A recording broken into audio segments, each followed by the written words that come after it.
नमस्कार दोस्तों, नमः शिवाय। 18 प्रमुख पुराणों में से एक मार्कंडेय पुराण के अंदर देवी कवच अर्थात दुर्गा कवच के श्लोक अंतर्भूत हैं और यह अद्भुत कवच दुर्गा सप्तशती का हिस्सा है।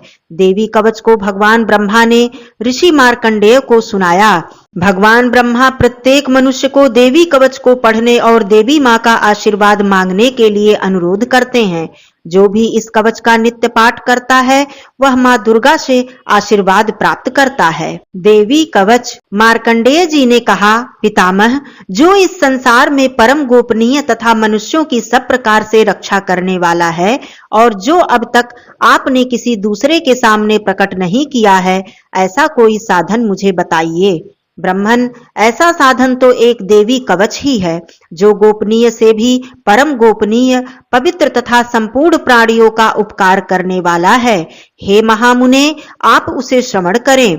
भगवती का प्रथम नाम शैलपुत्री है, दूसरी स्वरूपा का नाम ब्रह्मचारिणी है, तीसरा स्वरूप चंद्रघंटा के नाम से जाना जाता है, चौथी रूप को कूष्मांडा के नाम से जाना जाता है, पांचवी दुर्गा का नाम स्कंद माता है, देवी के छठे रूप को कात्यायनी कहते हैं, सातवां कालरात्रि और आठवां स्वरूप महागौरी के नाम से जाना जाता है, नवी दुर्गा का नाम सिद्धिदात्री है। ये सब नाम सर्वज्ञ महात्मा वेद भगवान के द्वारा ही प्रतिपादित हुए हैं। जो मनुष्य अग्नि में जल रहा हो, रणभूमि में शत्रुओं से घिर गया हो, विषम संकट में फंस गया हो तथा इस प्रकार भय से आतुर होकर जो भगवती दुर्गा की शरण में प्राप्त हुए हों, उनका कोई भी अमंगल नहीं होता है। युद्ध समय संकट में पड़ने पर उनके ऊपर कोई विपत्ति दिखाई नहीं देता है। उन्हें शोक, दुख और भय की प्राप्ति नहीं होती है।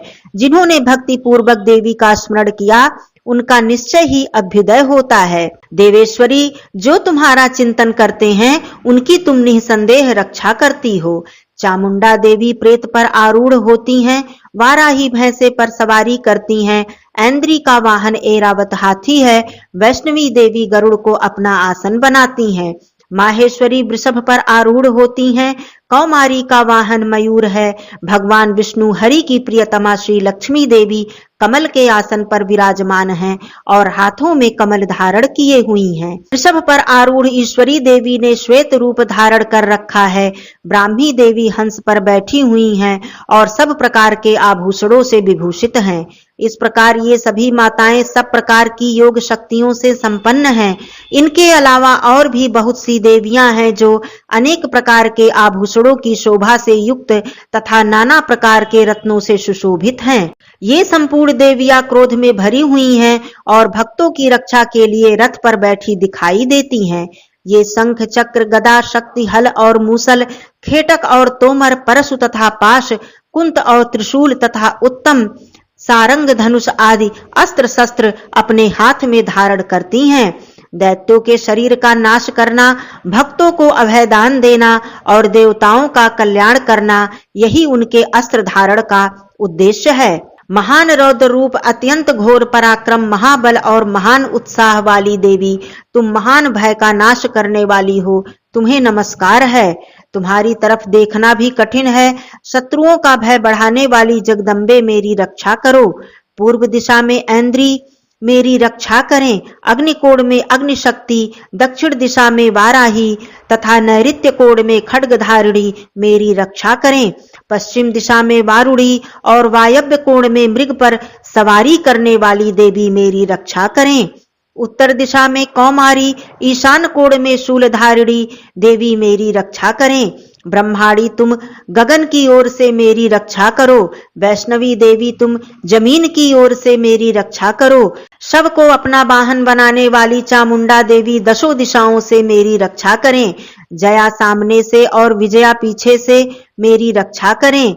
वाम भाग में अजिता और दक्षिण भाग में अपराजिता हमारी रक्षा करें। उद्योतनी शिखा की रक्षा करें। उमा मेरे मस्तक पर विराजमान होकर रक्षा करें। ललाट में मालाधरी रक्षा करें। यशस्वनी देवी मेरे भौहों का संरक्षण करें। भौहों के मध्य भाग में त्रिनेत्रा और नथुनों की यमघंटा देवी रक्षा करें। दोनों नेत्रों के मध्य भाग में शंखिनी और कानों में द्वारवासिनी रक्षा करें। कालिका देवी कपोलों की तथा भगवती शांकरी कानों के मूल भाग की रक्षा करें। नासिका की देवी सुगंधा और ऊपर के होठ की चर्चिका देवी रक्षा करें। नीचे के होठ की देवी अमृत कला तथा जिह्वा की रक्षा सरस्वती जी करें। कौमारी देवी मेरे दांतों की और चंडिका देवी कंठ की रक्षा करें। चित्रघंटा देवी गले की घाटी और देवी महामाया तालू में रहकर हमारी रक्षा करें। कामाक्षी देवी ढोड़ी और सर्वमंगला मेरी वाणी की रक्षा करें। भद्रकाली ग्रीवा की और धनुर्धरी पृष्ठवंश मेरुदंड की रक्षा करें। कंठ के बाहरी भाग की नीलग्रीवा और कंठ की नली की रक्षा नलकूबरी करें। दोनों कंधों की रक्षा खड्गिनी और मेरी दोनों भुजाओं की रक्षा वज्रधारिणी करें। दोनों हाथों की दंडिनी और उंगलियों की रक्षा अंबिका करें। शूलेश्वरी नखों की रक्षा करें। कुलेश्वरी कुक्ष पेट में रहकर रक्षा करें। महादेवी दोनों स्तनों की और शोक विनाशिनी देवी मेरे मन की रक्षा करें। ललिता देवी हृदय की और शूलधारिणी उदर की रक्षा करें। नाभि की देवी कामिनी और गुह भाग की गुहेश्वरी, पूतना और कामिका लिंग की महिषवाहिनी गुदा की रक्षा करें। भगवती कटिभाग में और विंध्यवासिनी घुटनों की रक्षा करें। संपूर्ण कामनाओं को देने वाली महाबला देवी दोनों पिंडलियों की रक्षा करें। अपनी दाढ़ों के कारण भयंकर दिखाई देने वाली दृष्टा कराली देवी नखों की और ऊर्ध्वकेशनी देवी केशों की रक्षा करें। रोमावलियों के छिद्रों की देवी कौबेरी और त्वचा की बागेश्वरी देवी रक्षा करें। पार्वती देवी रक्त मज्जा वसा मांस हड्डी और मेद की रक्षा करें। आंतों की कालरात्रि और पित्त की मुक्तेश्वरी रक्षा करें। मूलाधार आदि कमल कोशों में पद्मावती देवी और कफ में चूड़ामणि देवी स्थित होकर रक्षा करें। नख के तेज की देवी ज्वालामुखी रक्षा करें। जिसका किसी भी अस्त्र से भेदन नहीं हो सकता, वह अभेद्या देवी शरीर की समस्त संधियों में रहकर रक्षा करें। हे ब्रह्माणी, आप मेरे वीर्य की रक्षा करें। छत्रेश्वरी देवी छाया की तथा धर्मधारिणी देवी मेरे अहंकार, मन और बुद्धि की रक्षा करें। हाथ में वज्र धारण करने वाली वज्रहस्ता देवी मेरे प्राण, अपान, व्यान, उदान और समान वायु की रक्षा करें। कल्याण से शोभित होने वाली भगवती कल्याण शोभना मेरी प्राण की रक्षा करें। रस, रूप, गंध, शब्द और स्पर्श इन विषयों का अनुभव करते समय माँ योगिनी देवी रक्षा करें तथा सत्वगुण, रजोगुण और तमोगुण की रक्षा सदा नारायणी देवी करें। वाराही आयु की रक्षा करें। वैष्णवी धर्म की रक्षा करें। चक्रिणी देवी मेरे यश, कीर्ति, लक्ष्मी, धन तथा विद्या की रक्षा करें। इंद्राणी आप मेरे गोत्र की रक्षा करें। चंडिके तुम मेरे पशुओं की रक्षा करो। महालक्ष्मी मेरे पुत्रों की रक्षा करें और भैरवी पत्नी की रक्षा करें। मेरे पथ पर सुपथा तथा मार्ग की क्षेमकरी रक्षा करें। राजा के दरबार में महालक्ष्मी रक्षा करें तथा सब ओर से व्याप्त रहने वाली विजया देवी संपूर्ण भयों से मेरी रक्षा करें। हे देवी, जो स्थान कवच में नहीं कहा गया है, रक्षा से रहित है, वह सब तुम्हारे द्वारा सुरक्षित हो, क्योंकि तुम विजयशालिनी और पापनाशिनी हो। यदि अपने शरीर का भला चाहे तो मनुष्य बिना कवच के कहीं एक पग भी न जाए। कवच का पाठ करके ही यात्रा करे। कवच के द्वारा सब ओर से सुरक्षित मनुष्य जहां जहां भी जाता है, वहां वहां उसे धन लाभ होता है तथा संपूर्ण कामनाओं की सिद्धि करने वाली विजय की प्राप्ति होती है। वह जिस जिस अभीष्ट वस्तु का चिंतन करता है, वह उसको निश्चय ही प्राप्त कर लेता है। वह पुरुष इस पृथ्वी पर तुलना रहित महान ऐश्वर्य का भागी होता है। कवच से सुरक्षित मनुष्य निर्भय हो जाता है। युद्ध में उसकी पराजय नहीं होती तथा वह तीनों लोकों में पूजनीय होता है। देवी का यह कवच देवताओं के लिए भी दुर्लभ है। जो प्रतिदिन नियम पूर्वक तीनों संध्याओं के समय श्रद्धा के साथ इसका पाठ करता है, उसे दैवी कला प्राप्त होती है तथा वह तीनों लोकों में कहीं भी पराजित नहीं होता है।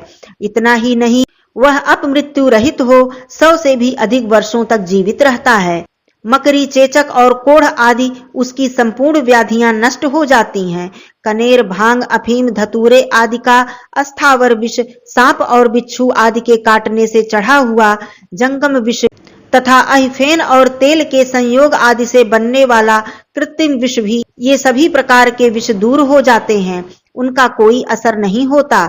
इस पृथ्वी पर मारण, मोहन आदि जितने भी आभिचारिक प्रयोग हैं तथा इस प्रकार के मंत्र यंत्र होते हैं, वे सब इस कवच को हृदय में धारण कर लेने पर उस मनुष्य को देखते ही नष्ट हो जाते हैं। यही नहीं, पृथ्वी पर विचरने वाले ग्राम देवता, आकाशचारी देव, विशेष जल के संबंध से प्रकट होने वाले गण, उपदेश मात्र से सिद्ध होने वाले निम्न कोटि के देवता, अपने जन्म के साथ प्रकट होने वाले देवता, कुल देवता, माला, डाकिनी, शाकिनी, अंतरिक्ष में विचरण करने वाली अत्यंत बलवती भयानक डाकिनियां, ग्रह, भूत, पिशाच, यक्ष, गंधर्व, राक्षस, ब्रह्म राक्षस, बेताल, कूष्मांड और भैरव आदि अनिष्ट कारक देवता भी हृदय में कवच धारण किए रहने पर उस मनुष्य को देखते ही भाग जाते हैं।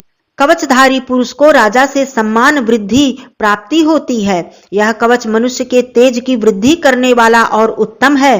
कवच का पाठ करने वाला पुरुष अपनी कीर्ति से विभूषित भूतल पर अपने सुयश के साथ साथ वृद्धि प्राप्त करता है।